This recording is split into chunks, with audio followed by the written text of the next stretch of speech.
Well, just before I start, just to remind you that if you're ever missing one of these services, we do now record them, and they are on a YouTube. Just search for Claverden Church, and you'll find the YouTube link, and then they are actually recorded now, which is normally fantastic, because I've listened to a couple of them when I've been away, but being the other side of the microphone, that's quite daunting now. I don't know the last time I was recorded. But seeing as I am being recorded, then I'd think I'll do a Radio 2 dedication and say hello to anybody who knows me. I'd also like to say Happy Father's Day and Happy 50th wedding anniversary to my parents this year. So that's got those dedications out of the way. This subject is a subject that is close to my heart. It's a very difficult subject. You're going to hear me say a couple of things quite a lot in the next few minutes. I'm going to say it's very difficult quite a few times.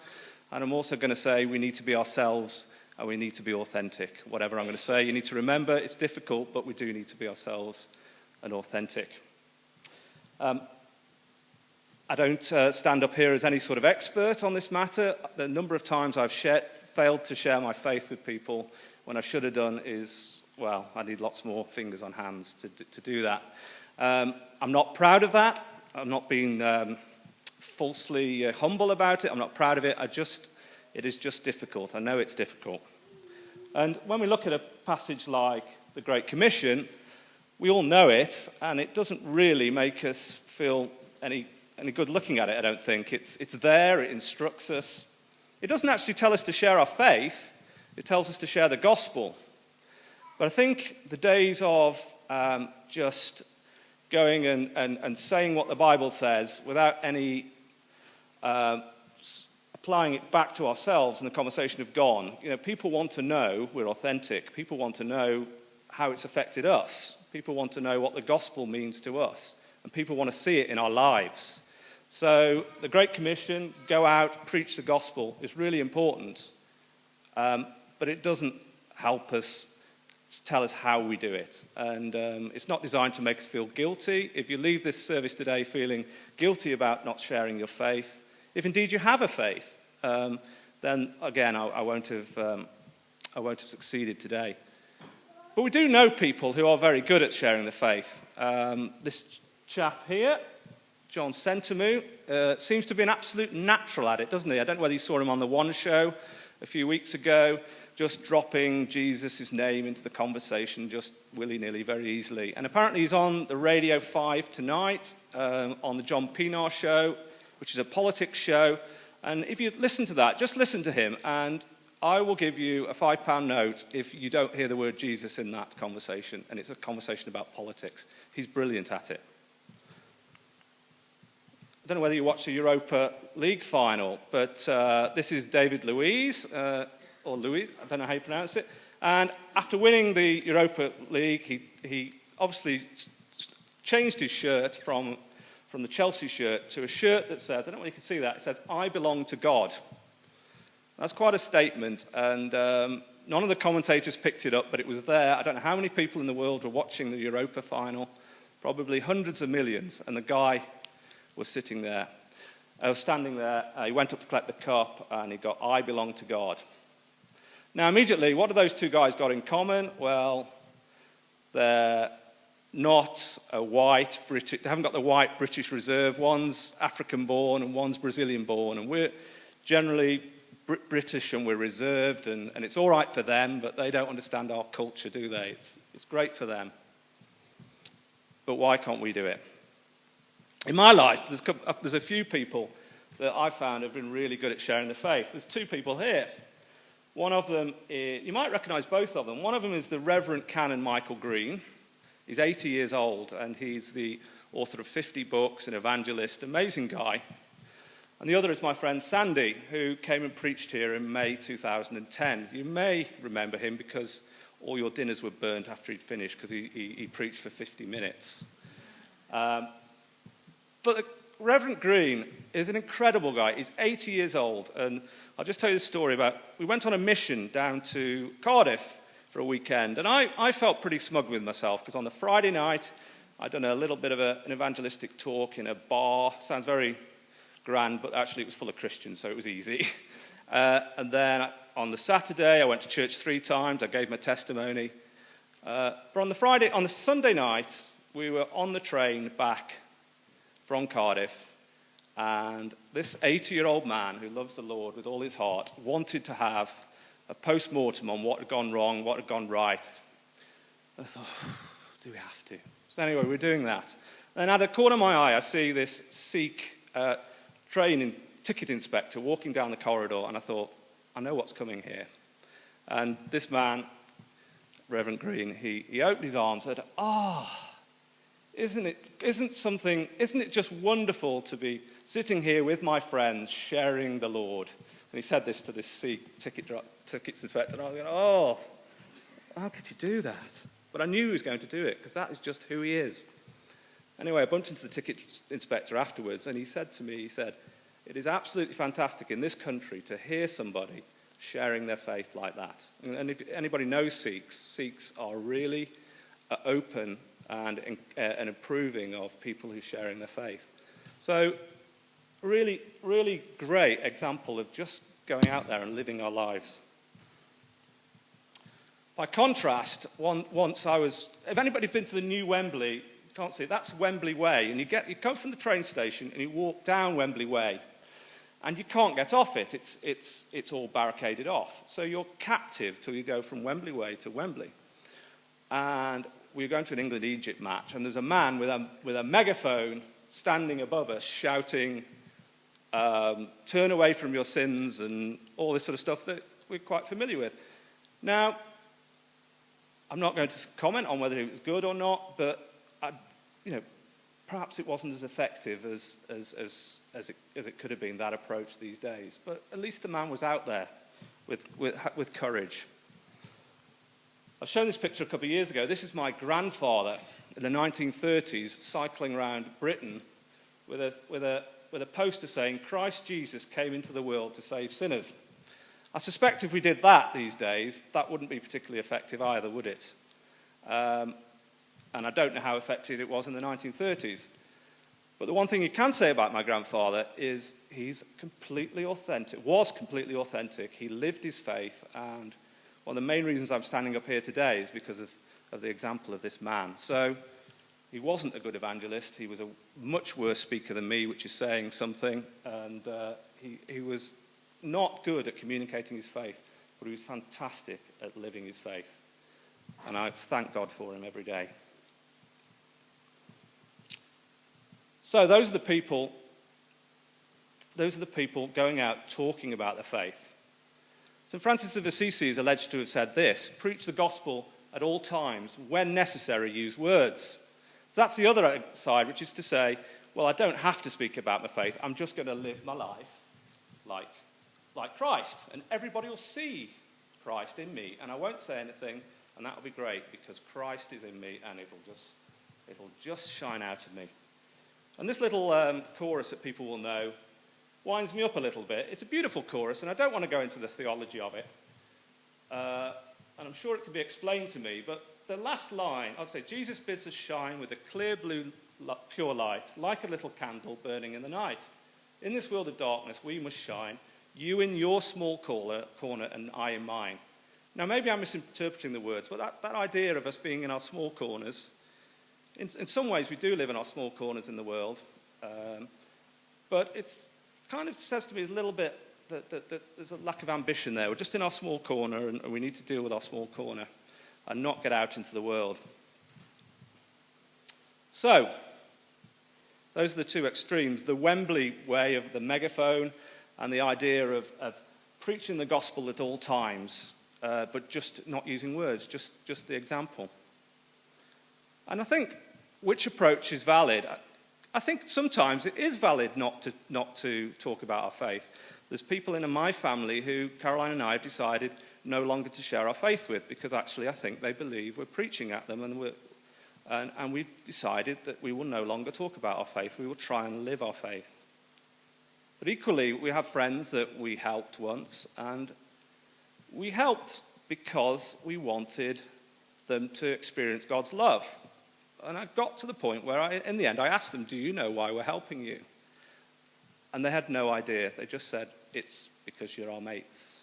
And yes, it was that, but it was more than that. It was because that we wanted to show them God's love. So sometimes it can be appropriate not to say anything, and sometimes you have to say something. But I think we should never not say something because it's too difficult. And we've got all these reasons that I came up with why we might not want to share our faith. And I'm not going to go through them all. Maybe you can just spot immediately the one that's for you. Some around faith, really. I don't feel I've got enough faith. People wouldn't be interested in what I've got to say. I haven't got it sorted. All those sort of things. Or I'm feeling too, I don't feel worthy. All those sort of feelings. I'll let you choose which ones you think are for you. Let's look at this passage. Because it was hard. It's difficult for us, but it was hard for people in the first century. This 1 Peter was written in the context of suffering. So if we think we've got it hard, they've got it harder. It was written in the context of suffering. It's a very short passage. It's very powerful, very simple, very practical. Always be prepared. Always be prepared to give an answer. Now, it does let us off the hook slightly because it says only give an answer when we're asked. So I'm not sure. Hopefully you realise that we've got to be a bit more than that. We've got to be prepared to give our faith, a story of our faith, whether we're asked or not, if we've got permission in some way to talk. So it's always be prepared. And it also says to give a reason for the hope that we have. So if we're going to talk, we've got to have a hope. We've got to have a reason to talk about. And that's where we need to how do we get a reason to talk about? What is the reason? What is the hope that we talk about? How do we get that hope? But do this with gentleness and respect. Always do it with gentleness and respect. Never ram it down somebody's throat. Never do it where it's unwelcome. But the reason for the hope, let's come back to that. The actual passage starts earlier than that. It says this, but revere Christ in your heart. And I think that's the key to having the hope. You've got to have Christ in your heart to share your faith. It's not a process. It's not a formula.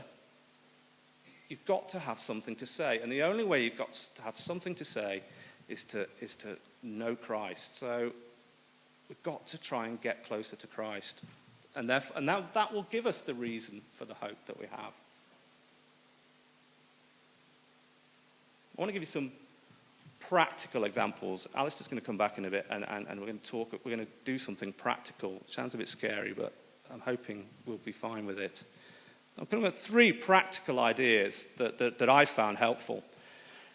In conversations I have, conversations can go one way or the other. You can tell them the truth, or you can tell them something that approximates to the truth. So in my life, somebody might say to me on an aeroplane, I've set up a company in Canada, and they'll say to me, how did you come to set up a company in Canada? Now, an accurate answer is, I set it up with some friends. The truthful answer is, I met a friend at Christian college.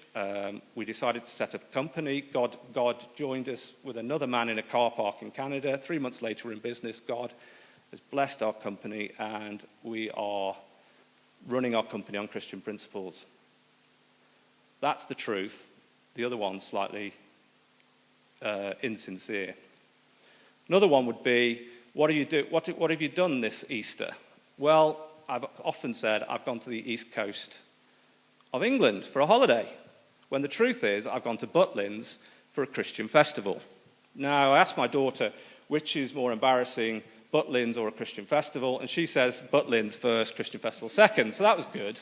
But actually, we shouldn't be embarrassed about Butlins because it's a wonderful place for a family holiday, and we shouldn't be embarrassed about going to a Christian festival. But I have said I've gone to the East Coast. Now, the question for you is, when somebody asks you, what have you done at the weekend, what do you say? Do you say, I went to church and I had a good time? Or do you just say, oh, I just had some family time? What do you say? I think we all get those choices. And my friend Sandy is a great one. He will never shirk that. and he will look for opportunities. So we're in an Apple store in Canada. We just want to buy an iPad. There's a really good-looking, tall, trendy black guy who's the genius selling this, and he says to us, how do you know each other? And I'm thinking, I know what Sandy's going to say. And Sandy says, well, we met each other at Christian college. We're Christians, and we set up a Christian company. And the guy goes, that's fantastic. I lead the band in my church at worship. That's just, and we made his day because of the interaction between and the fellowship that we had. But I would have bottled that one, and my friend Sandy would never bottle it. Flags.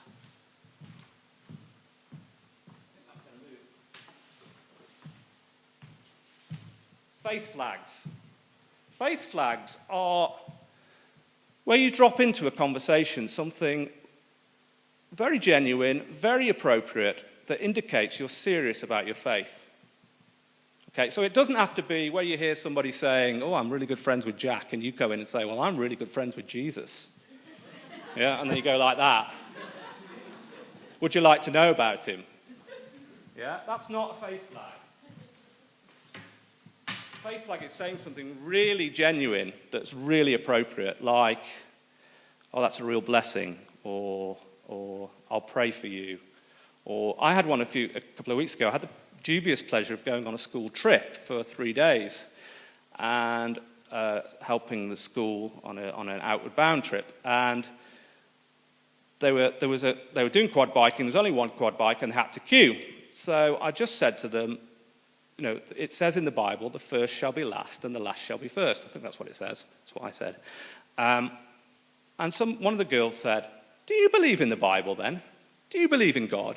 And we then spent an hour talking about God and the Bible. And they grilled me, and they asked me some horrific questions that I couldn't answer. And I don't know whether they were mocking me. I suspect one of them was. But at the end of the day, I got to talk about God for an hour to 4 or 5 children, just because I'd said a little Bible thing. And now, most of the time, people will just ignore that little thing you put in because they don't want to know. And that's fine. But occasionally, they might say something. They might say, oh, well, thank you for praying for me. Thank you for offering to pray for me. So it's just putting something out there. Stories. This culture, the human civilization, as pre-TV, it's all been about stories. And stories are really important. And your story is really important. Your faith story, your life story is really, really important. And don't listen to the lie that it's not of interest to somebody and not valid, because it's really, really interesting. And the thing about stories is nobody can say that's wrong. Because if you say, I felt this, I experienced this, God has done this, they might disagree with you. They might think, oh, he's mad. But they won't say, you're wrong. And they'll be very interested. And stories are really, really powerful. And I guess that each one of you will have a story to tell. I'm not going to go through this because I don't think we've got time. I don't know whether all that chaos was deliberate, Alistair, because it was very effective. It was brilliant, but it did take up a lot of time, so I'm going to have to keep quiet now. These are practical tips. I think the third one down is very good. Realize that the simple can be profound. Your story may be very simple, but it can be very profound. I remember sitting in this room. I don't think the person's here. I remember sitting in this room and somebody asked us to share our story with somebody. It was an evening run by the Archdeacon, and I was sitting next to somebody, and a part of me thought, oh, well, they've got nothing to tell me. I don't even think they're a Christian. But he said, turn to the next person next to you and share something about your faith. And this person turned to me and said, I feel really close to God at the moment. I feel he talks to me all the time. And I felt so encouraged and so ashamed, actually, that I'd judged where this person was in their faith. And they shared something very profound with me and very, very deep with me. And I felt really encouraged, and I've never forgotten it. So the simple can be profound. The key is to live out your faith in every part of your life and to pray. I just want to finish with a few words.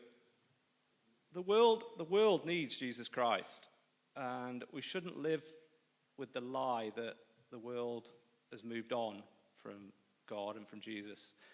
You know, we look around and the world is a broken place, and we know we have the answer in Jesus. And it's difficult to share our faith, but we have an answer that we need to try and share in just small ways first, or in big ways if that's your calling. Incidentally, I didn't say the command to share our faith isn't about calling or not calling, whether it's our gift. We all need to do that. But it is also about, I want to emphasize, it's about being authentic. When Russell came to talk a few weeks ago, he talked about the need to be authentic, to be truly who we are. And that's why we need to have Christ in our hearts. Carol and I were fortunate enough to go to Rome a few weeks ago for our wedding anniversary, first time we've been, and we walked around the Basilica, the Vatican, and we left with an empty feeling, and I think many people do. And that's not to disrespect the Catholic Church. The new Pope has commented on the need to get back to what's really important rather than the grandeur and everything. So we left the Vatican with empty hearts, really, and then we stumbled across these youngsters outside the Vatican, Catholic youngsters, being authentic to who they were, just with a cross, playing the guitar, singing, and broad smiles on their face. And they probably thought they were wasting their time. Little do they know, 1,000 miles across the water or wherever it is, they're now being talked about as somebody who's inspired us. And if we can think of ways of being genuine and authentic like them, and not grand and religious and full of piety and self-righteousness, again, I'm not criticizing the Catholic Church, I'm referring to myself there, then that's wonderful. So that was a great thing that lived with me. So, is there somebody in your life that you want to share your faith with more? I think about my grandfather who shared his faith with me in the only way he thought he could, and the effect that had on me. Is there somebody like that in your life that you want to do that's open? Just think about how you can do that more. But I do want to leave you one thought. Ultimately, it's not our job. We're joining in on Jesus' work, in God's work. It's not our job. When Jonah got to Nineveh, he found God had gone before him. And actually, he was upset about it. He found God had done the work already. And the number of times when we go out and we open our mouths and we say things, we find that God has gone before us. And if he hasn't gone before us, then nothing's lost, is it? So, a little bit of a challenge. Just see how you can wave a flag or answer the question in the genuine way or think about your story this week. Amen.